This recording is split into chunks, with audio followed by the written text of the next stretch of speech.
Bonjour à tous, bienvenue sur Absolument Chat. Aujourd'hui dans cette vidéo, on va voir comment gérer la canicule et comment faire pour que votre chat le vive le mieux possible. Alors déjà il faut savoir que la température normale du chat est à peu près de 38-38,5, donc si vous trouvez vraiment que votre chat est chaud, eh bien n'hésitez pas à prendre sa température, il vaut mieux vérifier tout ça. Le chat transpire assez peu par rapport à nous.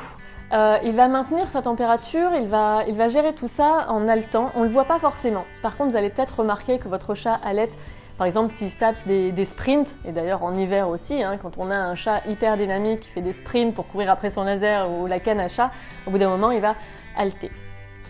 Mais sinon, avec la chaleur, on le remarque moins que pour un chien, mais c'est quand même sa méthode pour s'aider. Alors, comment fait le chat aussi pour s'aider quand il y a des grosses températures? Eh bien, il va mettre son corps un peu au repos. Donc, il va dormir beaucoup plus, il va jouer un peu moins.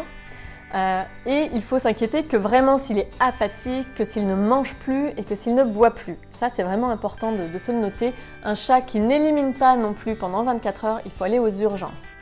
C'est vraiment les points sur lesquels il faut faire attention. Et bien sûr, je parlais du allaitement. S'il allaite très fort, très souvent, plusieurs fois par jour, qu'on a l'impression qu'il ne sort mais pas, on n'attend pas 2 secondes, on va chez le vétérinaire. Comment faire pour l'aider au mieux? Eh bien, tout d'abord, ça va être de l'eau à disposition, plein d'eau. Il faut inciter votre chat à boire plus d'eau. J'ai fait une vidéo d'ailleurs sur comment inciter votre chat à boire plus, donc je vous invite aussi à la voir. Parmi tout ce que je peux vous dire, eh bien déjà de mettre plein de petits bols d'eau à plusieurs endroits de la maison, comme ça la curiosité va faire que tiens, au passage, tiens, c'est quoi ce petit bol? Hop, 2 petites lampées par-ci, 2 petites lampées par-là. Si c'est de l'eau dans un verre sur la table, juste parce que le contenant va être différent, ce sera plus fun pour lui de boire dedans, n'hésitez pas à disposer plein de petits points d'eau dans la maison. Il peut aussi y avoir la fontaine à eau, puisque l'eau sera toujours oxygénée. Vous êtes sûr qu'il y en aura tout le temps. Par exemple, si vous partez un week-end, eh bien, n'hésitez pas avec la fontaine à eau. Vous savez qu'il y aura toujours de l'eau, qui ne va pas pouvoir renverser son bol non plus. Donc, moi, je trouve ça vraiment top. Ce que vous pouvez faire aussi, c'est mettre une petite bassine avec un petit peu d'eau, des petits glaçons. Alors, où il va jouer avec. Si c'est un chat qui aime l'eau, il va avoir envie de jouer avec. Vous pouvez d'ailleurs, de la même manière, laisser un petit fond d'eau dans la baignoire.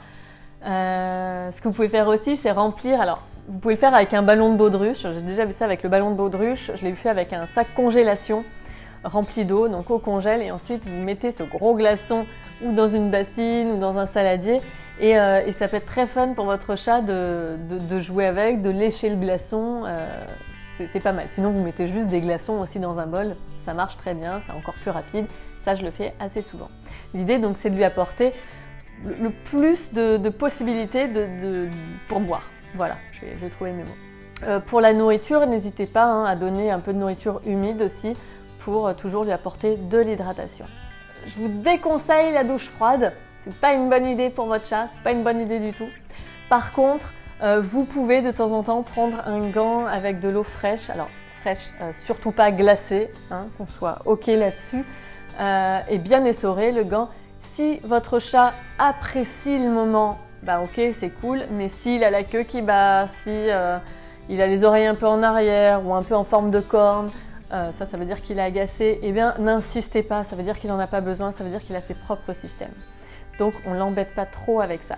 Si vous voyagez avec votre chat en voiture par exemple, eh bien, les règles ça va être les mêmes que pour vous, j'ai envie de dire.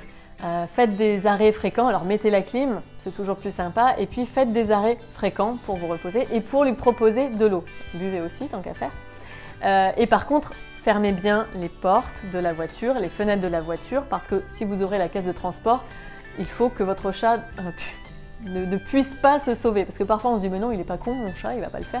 On ne sait jamais ce qui peut le stresser, à quel moment et la réaction qu'il peut avoir. On peut être vite surpris. Donc faites toujours attention avec ça.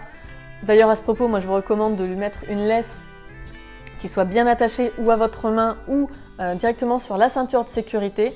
Je parle de ces petits objets sur un article que j'ai fait qui s'appelle Accessoires pratiques pour chats en vacances, donc que vous pouvez retrouver sur absolumentchat.com. Mais en tout cas, faites attention à ce que votre chat ne puisse pas se sauver.